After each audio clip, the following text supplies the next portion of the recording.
Olá, seja muito bem-vindo ao canal 7 de Teologia, aqui é o pastor Sérgio Lenz. E antes de tudo, não esqueça, vai aí embaixo, dá o like, deixa aquele like esperto, faça o seu comentário. Aliás, compartilhe com alguém e não esqueça de dar uma olhadinha se você ainda está inscrito. Isso é importante para nós, tá bom? Então, roda a vinheta e vamos começar. Nessa jornada rumo à evolução, 7 de teologia, nosso coração em devoção, em devoção.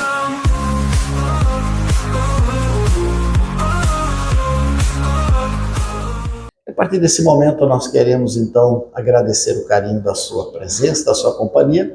Estamos dando sequência ao estudo dos Salmos e nesse momento, nesse dia, nós temos o Salmo de número 41, se você tem a sua Bíblia, são 13 versos. Fique com a Bíblia aberta aí no seu colo para que você possa acompanhar, porque nós vamos passo a passo ler cada um desses poucos versos que dizem respeito ao Salmo 41. O Salmo 41, ele é o salmo que fecha o primeiro dos livros dos Salmos, porque na Bíblia hebraica ele é separado em alguns livros e do 1 ao 41 fecha o primeiro livro. E ele é exatamente daqueles salmos que vem com um fortíssimo tom de lamentação. E esse tom de lamentação, por ser um salmo de Davi, ele sempre acaba terminando na esperança. Davi é fantástico ao fazer lamentações. Ele deixa para que eu e você tenha um ensino completo de como se lamentar. Ele reclama dos seus problemas, reclama dos seus pesares, ele clama a Deus por soluções, mas ele termina na mesma proporção os seus salmos agradecendo a Deus, confiando em Deus, acreditando que Deus é poderoso, sabendo que a sua confiança está depositada num Deus que nunca falha e que tem o controle de todas as coisas. E isso é particularmente maravilhoso, porque ele mostra-nos que a vida deve estar centrada na misericórdia divina. Eu não posso centrar a minha vida nas minhas forças, tampouco nas minhas fraquezas. E isso é muito humano, nós fazemos isso. Quando estamos bem, vai tudo bem graças a mim. Quando estamos mal, vai tudo mal graças às pessoas que estão à minha volta. É esta a tendência da lógica humana, mas Davi não, ele centraliza a sua vida na misericórdia de Deus e acaba levando-nos a entender que Deus tem um cuidado especial em quem acaba fazendo da mesma forma que Deus faz com ele, faz com o seu próximo, que é ter misericórdia do aflito, do doente, do necessitado, porque Deus é galardoador dos que fazem dessa maneira. Então isso é maravilhoso. E aí o Salmo 41, ele é acima de tudo interpretado como uma oração de alguém que está passando por dificuldades. E acima de tudo, o Salmo 41, ele tem uma conotação profética, porque ele vai lá na frente e nos mostra o Messias sofredor que viria para dar a sua vida por nós, e isso nós vamos ver passo a passo. Então, quando você olha os primeiros 3 versos, porque na verdade há 3 divisões principais nesse salmo, e os primeiros 3 versos dizem: bem-aventurado o que acode ao necessitado, o Senhor o livra no dia do mal, o Senhor o protege, preserva-lhe a vida e o faz feliz da terra, não entrega à descrição dos seus inimigos. O Senhor o assiste no leito da enfermidade, na doença tu lhe afofas a cama. E aqui começa a primeira das promessas. Davi identifica-se com o necessitado, mas ele também observa que quando um necessitado, ele é acolhido por um irmão, ele é acolhido por um amigo, Deus tem promessas especiais na vida deste acolhedor, deste que ele pratica a misericórdia. Tanto que ele nos dá a ideia de que Deus tem uma bênção para quem auxilia o necessitado. E o Salmo já começa exatamente com a bênção, né? Bem-aventurado sobre aquele que ajuda o necessitado. Por quê? Porque Deus, ele tem prazer em nos ver exercitando a misericórdia. Você lembra quando Jesus está lá naqueles embates com os fariseus, com os religiosos da sua época, e ele diz: gente, vocês não entenderam, eu não vim para os sãos. Quem é são, quem está saudável, quem está perfeitamente bom em todas as áreas da sua vida, quem não precisa de ajuda, já está dizendo, não precisa de nada. Eu vim para aqueles que têm dificuldade, eu vim para os doentes. E aí você faz uma conexão lá na frente com o próprio Jesus dizendo: vão vocês e façam a mesma coisa. Assim como eu fiz, façam vocês. E aí Jesus, se isso for a pouco, ele faz uma reunião especial para deixar uma das suas ordenanças principais para a igreja que haveria de ser fundada. Ele fecha a porta, põe os seus discípulos mais íntimos ali, e quando eles estão esperando um criado entrar para lavar os seus pés, segundo o costume da época, o que eles observam é o próprio Jesus, quem cinge as suas vestes, toma a toalha, joga no ombro, pega a bacia d'água e diz: só afasta um pouquinho que eu quero lavar os pés de cada um de vocês. Meu amigo, nós estamos falando do evento de importância máxima na história da igreja, a Santa Ceia do Senhor. Tanto que o apóstolo Paulo, quando escreve aos Coríntios, ele dedica um capítulo praticamente inteiro, especial, que é o capítulo 11 de 1 Coríntios, só para explicar questões relativas à ceia. E isso que Mateus, Marcos, Lucas e João já haviam dado detalhes para nós. Mas Paulo vem dizer: eu passei para vocês o que eu recebi do Senhor. E aí ele explica tudo de novo e abre o leque da explicação. Então a ceia tem uma importância. Era o evento máximo. Imagine você, um evento da maior importância, onde um homenageado, onde a figura principal, ele desce e vai lá fazer o trabalho do servo, do escravo, que era lavar os pés dos discípulos. Eu estou dando exemplo para vocês. Eu quero que vocês façam a mesma coisa que eu fiz. O que não é fácil, porque nós queremos seguir a nossa vida em paz. Eu não quero me incomodar com os outros. Eu quero ser amigo, no mínimo, de quem seja do meu nível. De preferência, quem seja um nível maior para que eu possa aprender alguma coisa, para que eu possa obter algum favor, para que eu possa ganhar algum aprendizado. Eu não quero me relacionar com quem está abaixo de mim, eu quero acima de mim, no mínimo na mesma altura que eu. E aí Jesus diz: não, vocês querem aprender como é que eu desejo de vocês que são igreja?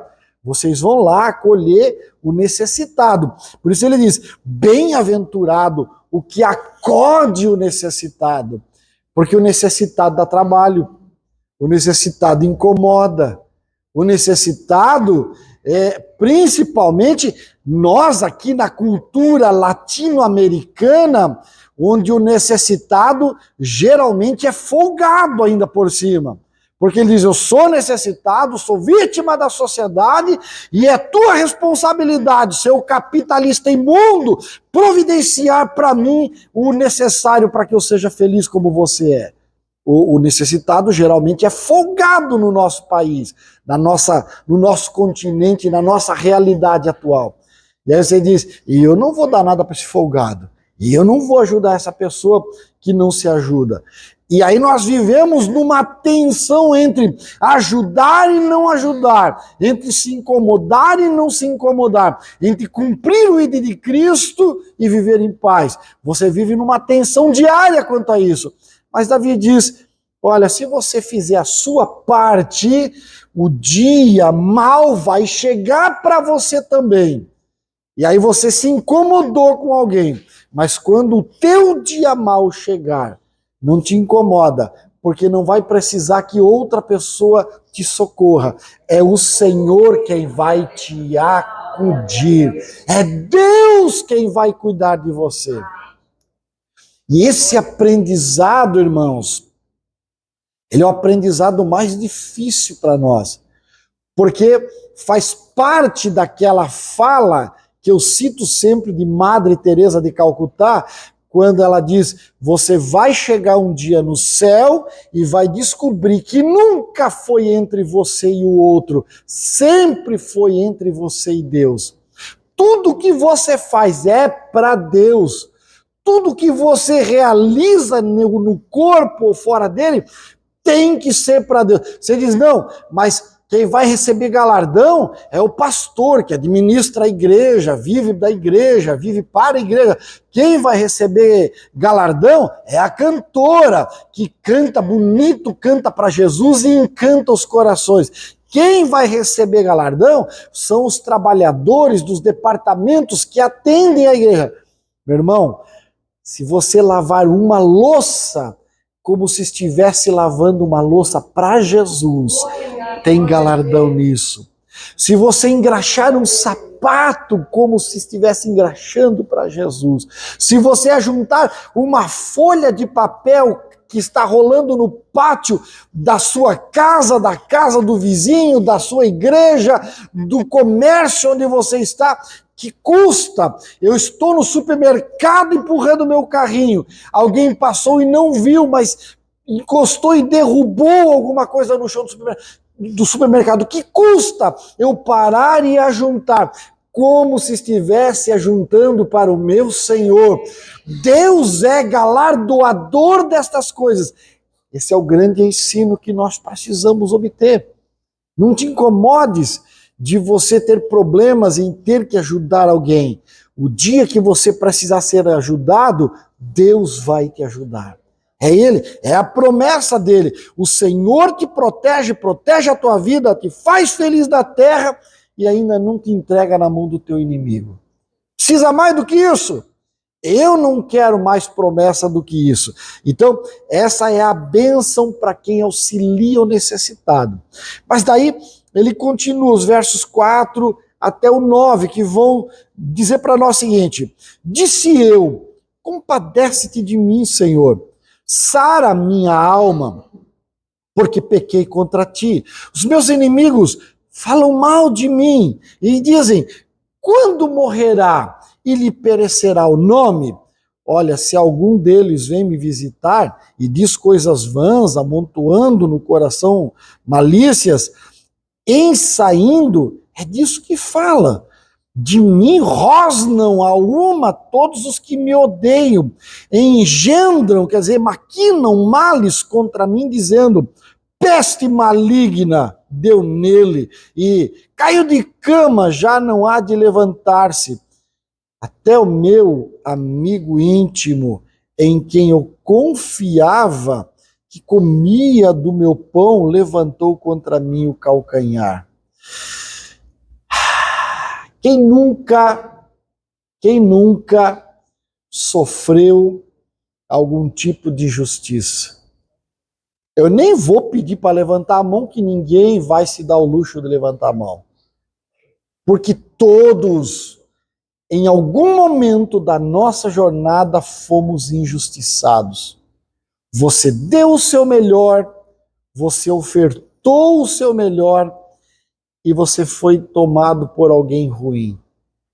Como o próprio Jesus cita essa fala de Davi, dizendo: até o meu amigo íntimo, em quem eu confiava, que comia do meu pão, ele levantou contra mim o calcanhar. Você consegue imaginar isso? Porque de um inimigo, nós esperamos isso. Do inimigo nós esperamos não só que ele levante o calcanhar, mas que ele voe com os 2 pés no nosso peito. Porque já diz o tema, é nosso inimigo. Mas o amigo, aquele que você confia, aquele que você abre a porta, aquele que você dá o seu melhor, não é isso, irmã Eliane? O amigo que você põe a comida no prato dele, levantar a mão e dizer: vem cá que eu vou fazer uma cena de Hitchcock contra você, isso aí você não espera. Mas Davi, ele faz um negócio que eu acho fantástico. Davi, ele diz: misericórdia. Davi diz: Senhor, eu reconheço a minha fragilidade e reconheço o meu pecado. Davi diz: eu sei que o inimigo tem poder contra mim, mas, Senhor, é tu. Se não for a tua misericórdia na minha vida, o que será de mim? Davi diz, para mim, ele me ensina: não tenta te defender, deixa que eu te defendo. Sabe, o mau prazer de um advogado, e eu não sei se temos algum advogado entre nós nesta noite, mas o maior prazer de um advogado é quando ele olha uma causa e ele, conhecendo os meandros da lei, diz: nossa, isso é causa ganha. Isso, além de eu ganhar a causa para o meu cliente, eu ainda arranco uma grana boa para o cliente e para mim nessa história, não é isso? O advogado, ele está sedento, com a boca escancarada, cheia de dentes, sorridente, dizendo: deixa na minha mão esse negócio. Bom, Jesus se apresenta como nosso advogado. E ele está lá, à direita do Pai, junto ao trono da graça, dizendo: com boca aberta, deixa de querer se defender. Deixa de querer lutar contra aquele que se levanta contra ti. Joga na minha mão essa causa. Deixa eu ser Deus da tua vida. Deixa eu te defender também. Aleluia. Aleluia. Que aprendizado difícil para nós termos. E o Davi, ele não está aqui dando uma de forte, eu posso tudo. Pelo contrário, ele admite que ele está doente, tanto física quanto espiritualmente. Admitir isso, admitir que eu sangro quando me baterem, admitir que eu sinto dores, admitir que eu sento no canto para lamber as minhas feridas quando estou machucado, isso aí não é para gente fraca. Isso é para gente forte. Os fortes admitem que não têm capacidade de responder a todas as questões. Os fortes admitem que não podem ter uma resposta para todas as situações. Os fortes admitem que também são frágeis e choram quando estão sozinhos. Os fortes conseguem isso. Os fracos não. Os fracos, eles criam uma capa, uma máscara, e dizem assim: eu posso, eu consigo, eu faço, eu dou conta, mas a Bíblia é muito clara, o homem muitas vezes repreendido, ele endurece a cerviz e ele é quebrado de repente sem que haja cura. Você quer ser curado? Admita a tua fraqueza.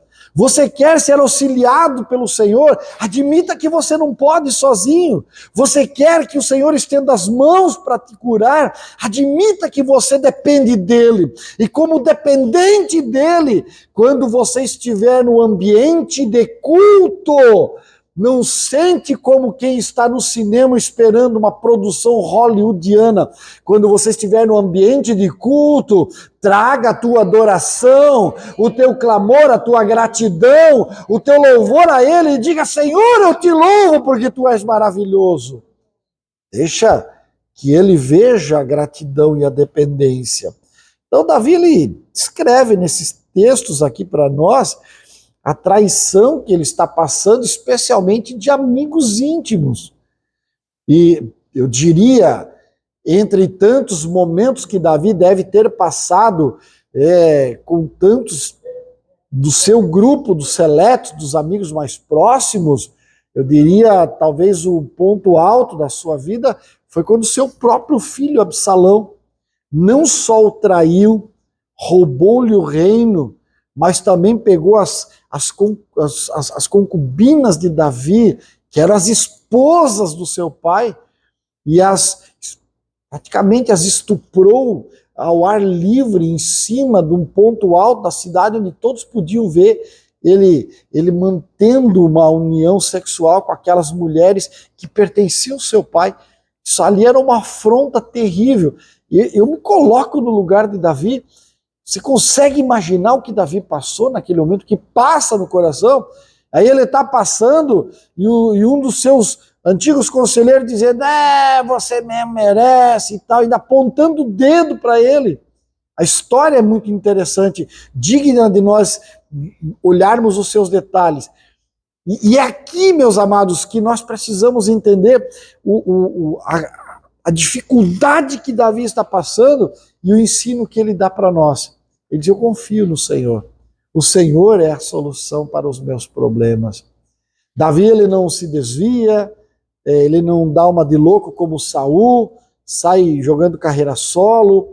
Davi não tenta buscar um Deus fora do reino de Israel ou do coração dele, aonde ele encontrou o Deus verdadeiro. Não, ele diz, eu vou continuar confiando no Senhor. Aleluia. Você não é para andar como borboleta de igreja em igreja procurando uma resposta. Você precisa sentar num lugar e dizer, Senhor, eu vou fazer como Abacuque. Aqui é minha torre de vigia, eu vou ficar aqui esperando, aleluia, até que aquele que passa fale comigo e me dê a resposta desse mistério que está acontecendo em minha vida. Esta é a posição que você e eu, como cristão, devemos ter diante de Deus. Então esse versículo, além disso tudo, ele também é uma profecia messiânica, e João 13:18, eu acho que é isso, João 13:18,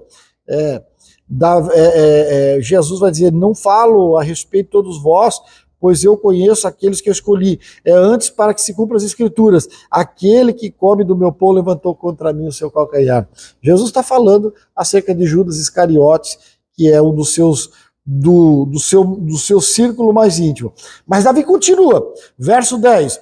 Tu, porém, Senhor, compadece-te de mim e levanta-me para que eu lhes pague o que merecem. Com isto, conheço que tu te agradas de mim, em não triunfar contra mim o meu inimigo. Quanto a mim, tu me sustens na minha integridade e me pões a tua presença para sempre. Bendito seja o Senhor Deus de Israel, de eternidade para eternidade. Amém e amém.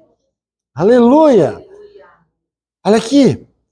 Davi conta para nós o que ele está passando e só o que ele está vivendo nesse momento já era motivo para dizer, meu Deus, Davi, larga esse negócio de ministério, Davi. Larga esse negócio de acreditar que Deus é socorro. Larga, Davi, porque do jeito que tu é fiel e do jeito que Samuel te ungiu lá na casa de Jessé, teu pai, e tu tá passando por isso aqui, rapaz, Deus já picou a mula da tua vida faz tempo, tu tá sozinho no mundo. Deus te abandonou, rapaz, que isso?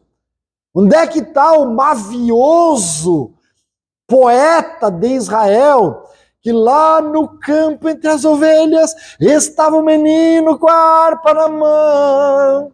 Ele temia o Senhor e cantava louvores ao Deus de Abraão. Onde é que tá este Deus? Foi embora da tua vida, Davi. Para estar ocorrendo isso aqui, teu pecado é tão grande que Deus te abandonou. É isso que você vai concluir. Mas aí Davi diz, não. Quanto a mim, tu me sustém na minha integridade, aleluia, e me pões a tua presença para sempre. Salmo 73. Eu andei com os meus pés em lugares escorregadios, olhando para o ímpio, a prosperidade do mesmo, até o quê? Que eu entrei na tua presença, no teu santuário. Aí eu atinei com o fim dos ímpios. E eu vi que os pés deles estão, na verdade, em lugares escorregadios e os meus estão sob a rocha. Quem tenho eu no céu, senão a ti? E não há outro na terra que eu deseje mais. Aqui está o segredo do sucesso verdadeiro. Você e eu não colocando a nossa segurança nos nossos bens materiais, nas nossas capacidades intelectuais, tampouco na nossa estrutura familiar, também no nosso círculo de amigos e muito menos na situação em que vivemos, seja do país, da região ou coisa que o valha.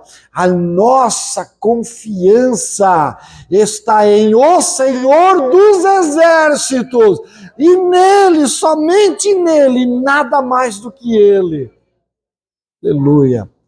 Pode estar tudo muito bom, pode estar tudo muito ruim, mas eu continuo com os meus olhos postos no Senhor. Pastor, e se eu ficar muito ruim, mas muito mal, de não ter mais força, aí o autor da carta aos Hebreus tem uma resposta para você e para mim.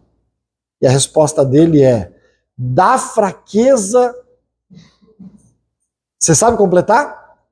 Da fraqueza tiraram forças. É de lá, quando você disser, não tenho mais força, tua vara e teu cajado me infundirão aliento. A palavra e a graça, o amor, me convencem que eu ainda tenho forças. E da onde vem a minha força?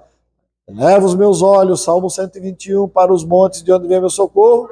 O meu socorro vem do Senhor, que fez os céus e a terra.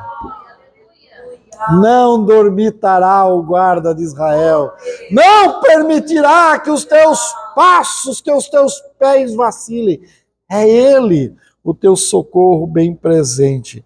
Claro, o salmo vai terminar naturalmente com um tom de adoração e confiança. Mas, pastor, quais as reflexões teológicas e as aplicações práticas que nós podemos tirar para concluir desse salmo?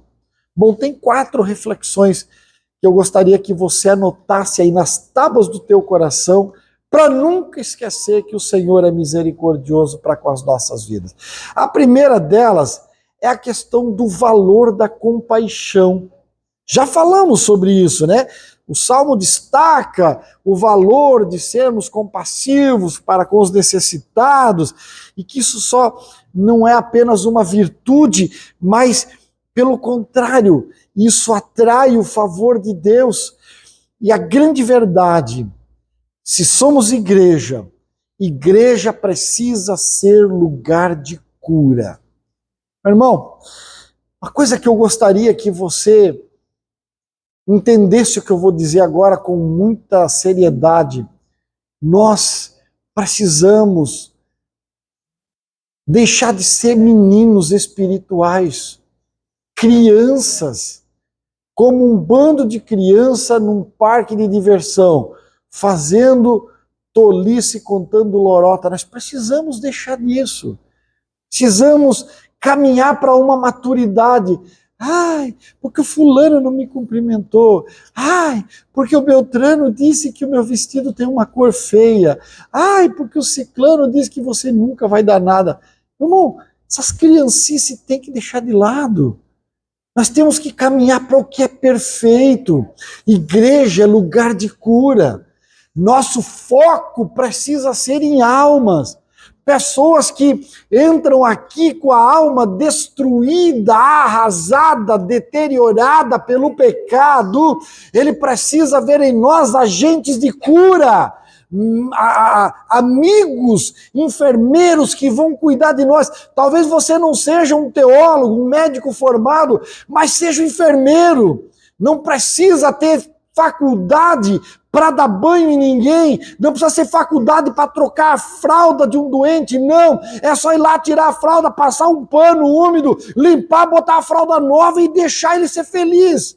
Isso é o trabalho do auxiliar de enfermagem. Se a igreja não tem muitos médicos, especialistas, mas tem todos os enfermeiros aqui para cuidar do doente, do necessitado.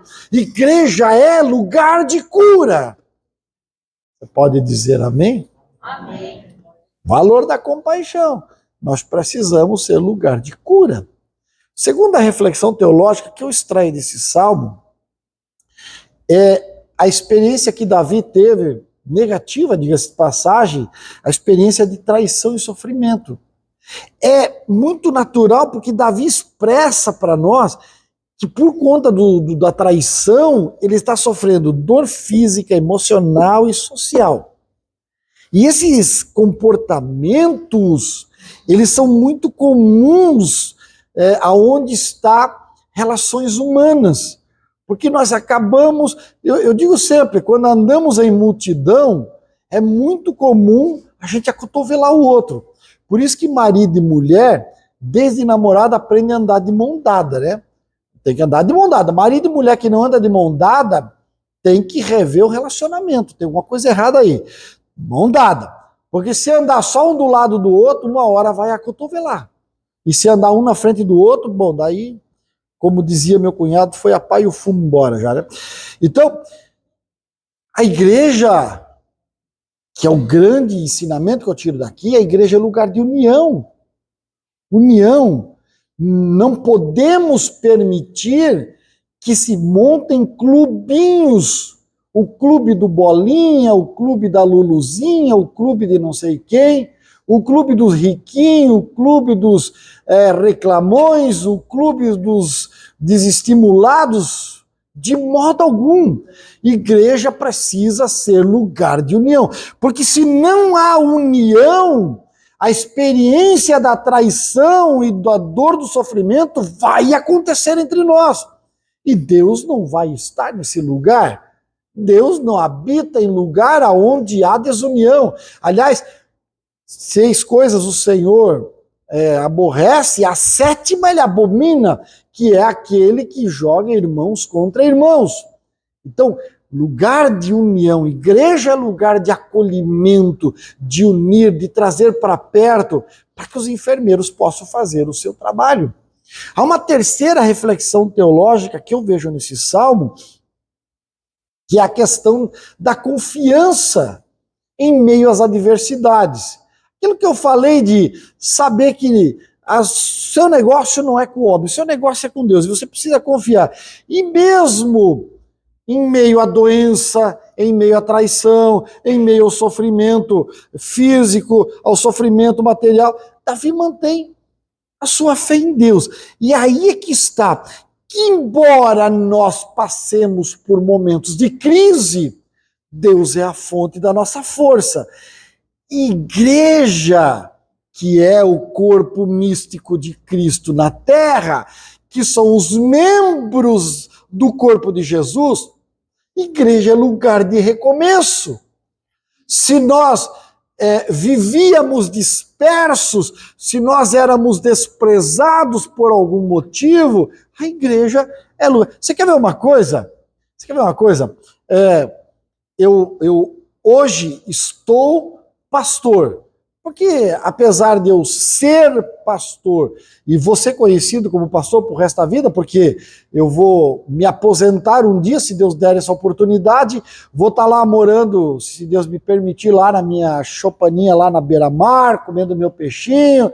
Alguém vai passar, vai ver aquele velhinho todo enrugadinho, parecendo uma uva passa, assim, vai dizer, ô pastor! Eu não vou estar pastoreando ninguém naqueles dias, mas vai olhar para mim, não vai lembrar do meu nome, mas vai lembrar, vai olhar, vai dizer, ô pastor! Então, já o título já se apegou a mim, já não tem mais nome, já agora é o pastor, ok. Mas no momento eu estou pastor aqui. Mas, irmão, se você olhar para mim, se você olhar bem certinho para mim, eu nunca que podia ser pastor. Não lá pelo Antigo Testamento, não. Porque para ser uma ovelha, para ser um sacerdote, né, ou a ovelha do sacrifício, ou o sacerdote que ministrava, não podia ter mancha, não podia ser torto, não podia ter defeito nenhum. E eu sou cheio de defeito, joelho torto, nariz torto, manchado, aquele negócio. Meu irmão, eu era descartável.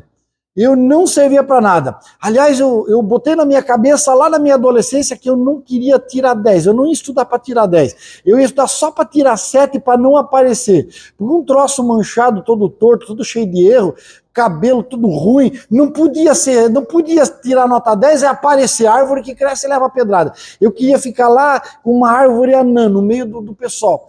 Mas daí Deus olhou para mim e disse assim, ô manchadinho, tortinho, como diz o pastor Anilton Júnior, o encaruchadinho, vem cá.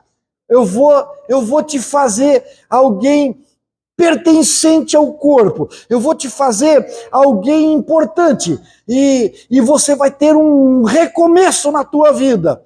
E enquanto eu estava lá, nos meus 20 anos, falando para minha noiva na época, dizendo, eu tenho um sentimento que nunca vou chegar aos 30 anos, eu vou morrer antes, porque eu sou uma coisa muito estragada, muito errada, muito mal feita, eu dei defeito na fabricação, e eu não vou chegar aos 30 anos, Deus disse, eu sou o Deus do recomeço. 25 de fevereiro de 91, ele entrou no meu coração e disse, tu pode ser todo feio por fora, mas por dentro eu te faço novo, te dou uma alma nova, um coração novo e te faço alguém para começar uma vida nova.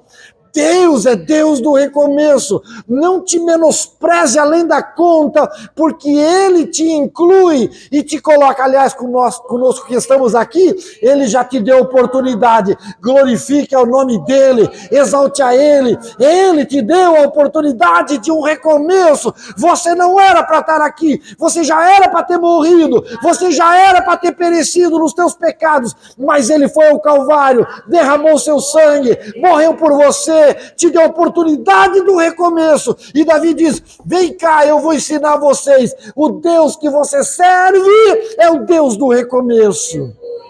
Aleluia. Só isso já basta para estarmos aqui, como cantavam os irmãos felizardos. Por que tristeza, irmãos, se nem de estarmos aqui, somos merecedores. Quem é merecedor de nada?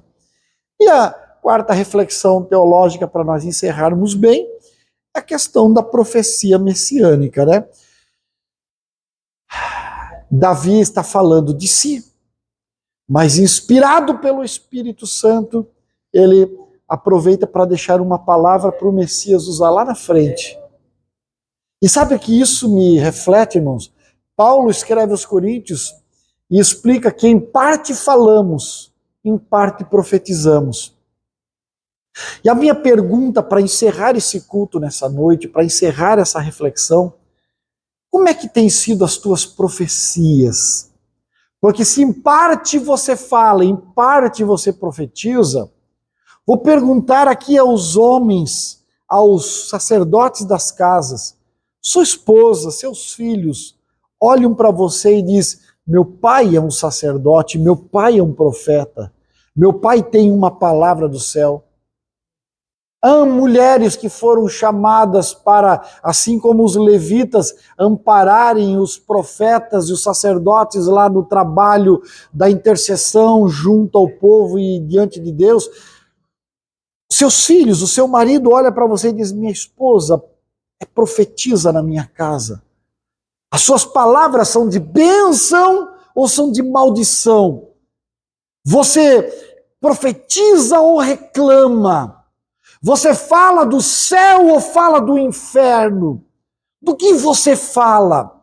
Porque se eu estou me preparando para morar no céu, eu devo ter a linguagem do cidadão celestial. E não só uma capa, uma máscara, como a história do pastor que dizendo que todo mundo era santo e a criança pede para vir morar na igreja. Por quê? Porque na igreja o meu pai é santo, mas em casa é um demônio que maltrata a todos nós. Que sai da tua boca no teu dia a dia. É em parte, porque, deixa eu não ser demagogo aqui, você pode brincar? Claro que você pode. Você tem fraquezas e às vezes você se ira e martela o dedão e em vez de dizer glória a Deus, que eu acho bem difícil, você solta um palavrão lá que não devia falar mais, que o velho homem quer ressuscitar. Não vamos ser demagogos aqui, né? Não vamos fazer uma falsa demagogia aqui. Ok. Mas vamos falar de coisas sérias.